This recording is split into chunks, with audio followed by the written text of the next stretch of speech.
Hey, thanks for joining in whenever it's convenient for you. This is a recorded version of our broadcast we do live every Thursday from 8 p.m. Eastern, 5 p.m. Pacific, usually between 20 and 40 minutes worth of a topic that has come in through Facebook Messenger. So if this is your first time joining recorded, I usually give just a couple minutes on the front end to say a shout out to you and howdy and hello, and thanks for joining in. And then I also say hello to those who are joining me live, and then we will dive into the topic. Again, all topics come from the Facebook Messenger.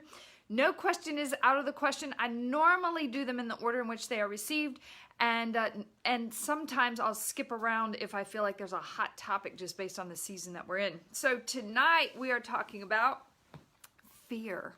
And we had talked a couple of weeks ago, maybe even more than a couple weeks ago, but all of these live broadcasts, you can go back through the videos on the Live on Purpose community page and look them up. And I have the topic listed right in the subject line for you, so it's easy to peruse through and see what you want. But I talked about courage, and out of that came some questions about getting over fear. And so great to see all of you tonight who are joining in. And I want to just give a quick shout out before we get rolling. So I see, and there is a 10-second delay, by the way. And so as I'm seeing you, it's taking me a couple of seconds to get back around to you. Hi, Robbie. Great to see you tonight. I love seeing you here. And Joelle, it's always a pleasure to have you in the house. I want to take a quick shout out to all of you who are sitting in the back of the room. I see you, but I won't acknowledge you unless you make a comment. And Sunny, you are representing the Northeast. And hi, David. Wonderful to see you from Cleveland tonight. I'm talking tonight about fear. And this seems to be a topic that we know what it is. Hi, Ray. I'm glad you're here tonight, too. Thanks for being here and joining in when you can. We talk in and around fear and what it is and where it comes from and all that other stuff. I don't care. The fact of the matter is we know what fear is. As Raymond just said, it's a lie, right? It's a lie. And so we're going to acknowledge it for that, and we're going to move on into how to cure it, because we can talk about it all day long, but let's get past it. So there are a couple of different types of fear that are represented in the ancient texts. The ancient texts are what I use as a reference for most of the topics that I have. Those are called the Old Testament and New Testament. They're also known collectively as the Bible. And so these ancient written texts have what I believe to be great words of wisdom for everyone, and truth and foundation for how to live our lives on purpose. So I reference those here. If you have ever read the Bible, you will see almost 80 some times throughout the Bible it says, fear not, fear not, fear not. And you'll also see in there a couple of different types of fear. Fear of the Lord and fear of earthly troubles. And we're talking tonight about the fear of earthly troubles tonight. Not that holy, reverent fear of God, which is a different subject for a different time. I'm just trying to get us to live out loud, full on, with purpose, intentionally, and yet we get stuck in the blockage of fear, which Raymond has said earlier is a lie. Hi, Bill. Thanks for joining in tonight. So we're talking about earthly troubles. Now, it could be the loss of a job. It could be, inside you need to probably seek out other employment, and yet you stay where you are because you are gripped with fear. Maybe you are out of money and out of options. Could be something like that.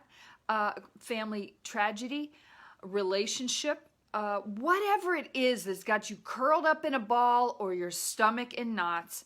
You've come to that place where you're crying, you're confused, you're worried, you're anxious, you're frustrated, and you have reached this place where your life has come to a screeching halt.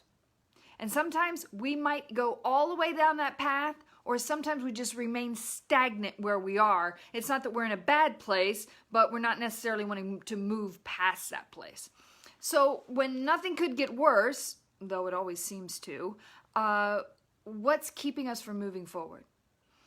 And oftentimes we will circle around all kinds of excuses. Oh, I need more information. Oh, if I need more time. Oh, I need more support. Oh, you just need to get off the I need stuff and get on with it. Fear, F-E-A-R. You choose how you would like to identify with those letters. Forget everything and run, or fear everything and face everything and rise. So you're going to fear everything and run, or face everything and rise. And sometimes we have to come to a place where we're saying, okay, I'm going to face it. And other times you are so backed into a corner, you don't have a choice but to face it. So we gain an understanding that we've reached a place, whether we're coming up with excuses or we have completely paralyzed ourselves in our life. Hello, I've been there and done that. That we've got to come to a place to know how we can get past the fear that's holding us back. Because fear is more internal than it is external, okay? Listen to me when I tell you. It's not what's going on outside of you. It's what's going on inside of you that's creating that fear. And that fear is stemming from up here, okay? When Adam and Eve were in the garden and the serpent, snake, deceived Adam and Eve, and they ate from the apple. They ate from the apple that came from the tree of the understanding of knowledge between good and evil. And God used to come and meet with them and walk around with them in the garden.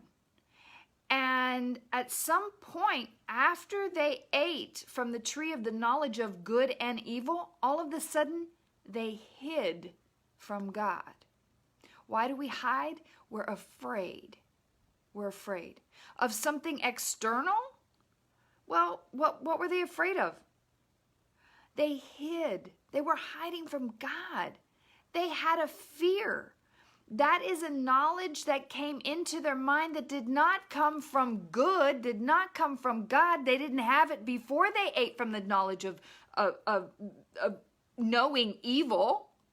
And I go back to what Ray said, which is it stems from a lie. It stems from the deception. It stems from where we deceive ourselves. So how do we get past that fear in order to face everything and rise? Here is the cure. Action. Action. Action is the cure for your fear.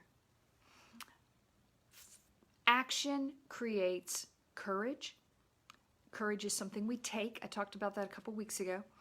Courage is not the absence of fear, but to move in spite of fear. We talked about the other day. We gain strength, courage, confidence through action. So those moments that we talk about where we're like, I need to do something, but there's this thing I can't get over, right? Those moments where it's a fight or flight deal, you're going to cut and run from the fear, or you're going to face it and move past it, because that is the lie that's keeping you from moving forward. So what do? You acknowledge the fear and you move ahead anyway. Simple, isn't it? And when I say it, but yet when you're in the moment and you got to do it, that can scare the shit out of you, right? And it's in the fertilizer that we grow. So we gain our strength, our courage, and our confidence by doing. We gain it through action, okay? So those moments become catalysts for us, if you will, for us to have change and growth in our lives. We have all experienced that moment in our lives where we're gripped with fear to do something, to change a job, to get married, to dive into a relationship, to get out of a relationship, any number of things, you name it, to move, to not move, to stay, to go, to embark on a new adventure, to attend a certain college, to not attend a certain college, to attend college period, to go into the military. You name the circumstance you've come up against in your life, or you are currently in that place right now where you know that you're going to have to move, but deep down inside, you're blaming everything else external, or you're blaming time, or whatever, need more information, whatever it is, okay? And you're forced to have to confront the fear. Our fears are developed up here. That doubt, that deception is planted here. We have to overcome that with the other side of our brain to say, you know what? This is what I know to be true. I can do all things through Christ who gives me strength. And I know that God works all things together for good, right? And so now we have truth to tie to that lie, that we dispel it. Our fears come internally. Fear of failure, fear of rejection, fear of insignificance, right? All of these things are internal to us. Fear of what we'll look like to other people, fear if we'll be liked, fear of being unliked, right? Quit holding on to your past. You cannot hold on to the past and also press forward at the same time. You can't. Because that's holding on here and you can't go forward. Everything in the past is in the past. That's why the rear view mirror is smaller than the windshield. Because you only really need a limited view of what's going on back there because you're moving forward. And that needs to be wide open. I posted that returning to your past is like a dog returning to its vomit. It's toxic. It's not good for your body. It's not good for you. And you have to keep moving forward. And that happens with action. And how you move past fear is with action. I want to give you this scripture verse. It comes from Philippians. It's a book in the New Testament. And it says, and let me tell you, this is from a guy named Paul. He was a person who didn't believe in Jesus, and he was going around killing Christians, and he came to an understanding of who God was because God had a little one-on-one experience with him, and it changed his life forever. And then he went on to go and plant churches and tell people about the good news of Jesus Christ. And he was oftentimes imprisoned for what he was speaking.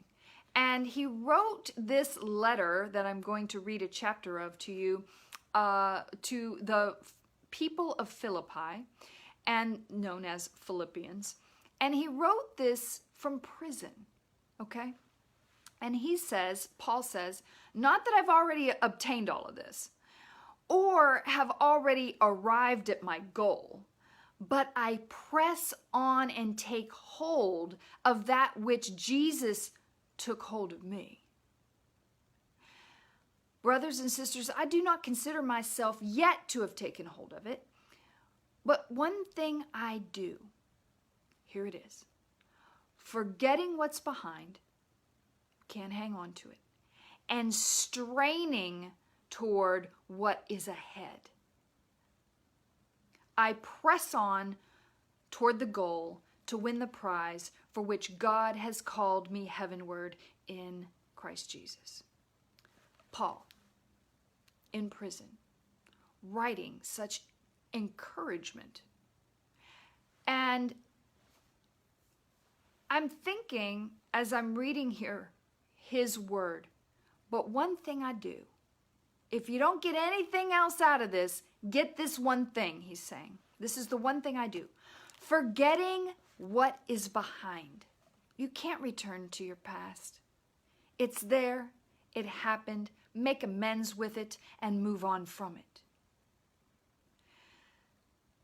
I call it wise forgetfulness.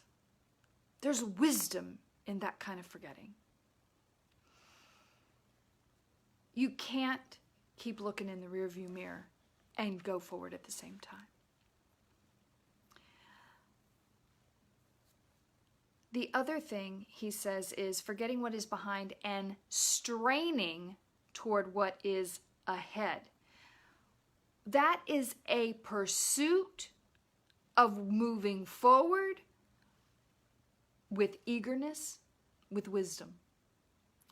And we get free from something when we release ourselves from it and say we're done with it.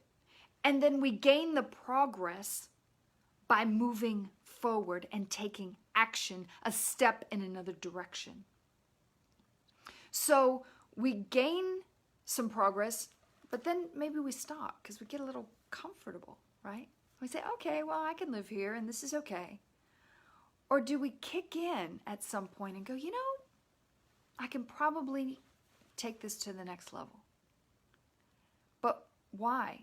Because we become stagnant? Because we have a fear?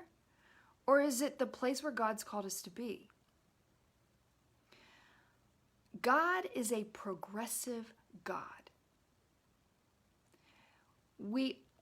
Paul, even in prison, doesn't say, well, I guess I've done all that there is for me to do and I'm sitting here in jail. No, what does he do? He starts writing letters to people, giving them to his friends who are outside the jail, and they're taking him off to encourage other people. He knew that he wasn't done just because he was sitting in prison. Just because you're sitting in fertilizer doesn't mean it's just a shitty situation. It's a place for growth. So we get free from something and then we're not done. We've got to press on toward the goal. I want to give you a businessman named Dale Carnegie, and he says this quote, "Do the thing you fear to do and keep doing it," right? Face your fear and do it. My dad used to say, and don't just stand there, do something. Because if you don't, you will be so gripped with the fear that's in front of you that you will become paralyzed by it. Nelson Mandela says this, and again, here's a man imprisoned for years, said, "I learned that courage was not the absence of fear, but the triumph over it. The brave man is not he who does not feel afraid, but he who conquers that fear." Be aware of the fears in your life. Be open to sensing them and say, what is it that I am stuck in right now? What am I fearing? Am I fearing the opinion of others? What is the fear that I have? And then meet that with truth. And you say, well, I don't know what the truth is. How do I know what the truth is? The truth may be the fear that's standing in front of me. I'm telling you this.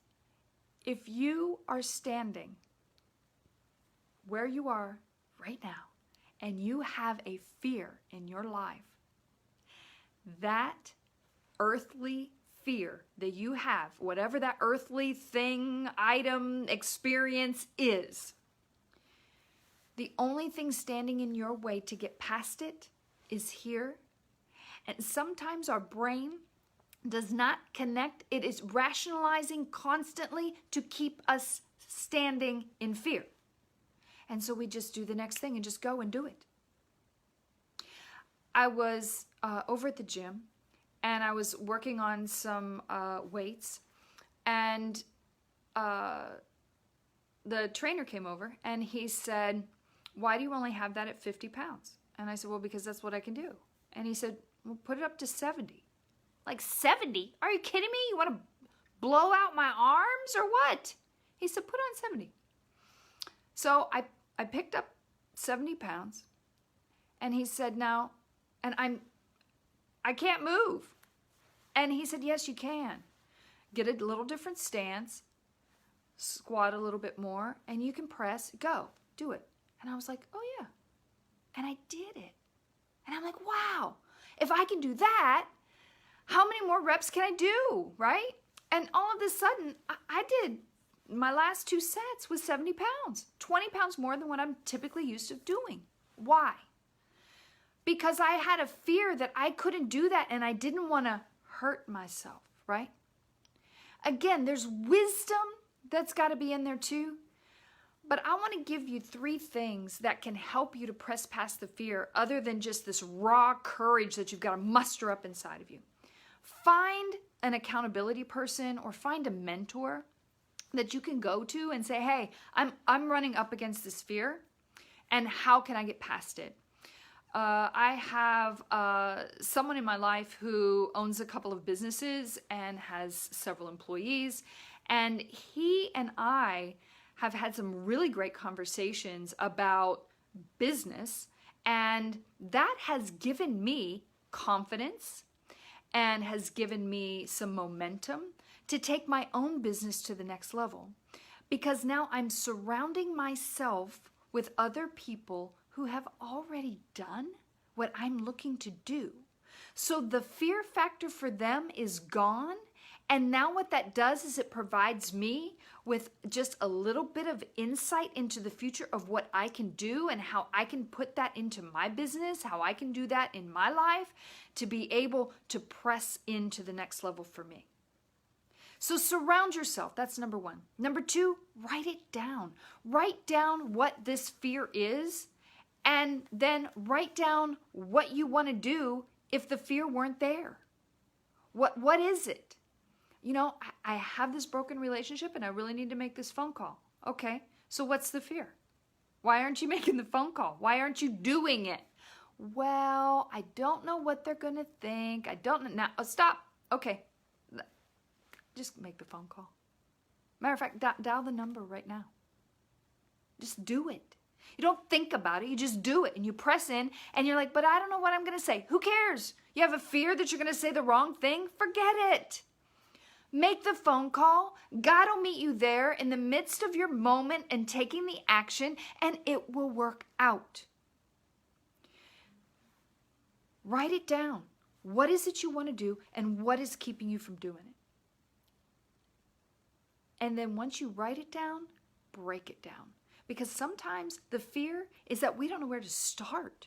So just break it down until it becomes manageable enough for you to take one step.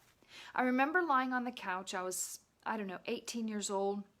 I had decided that I wanted to look for another job.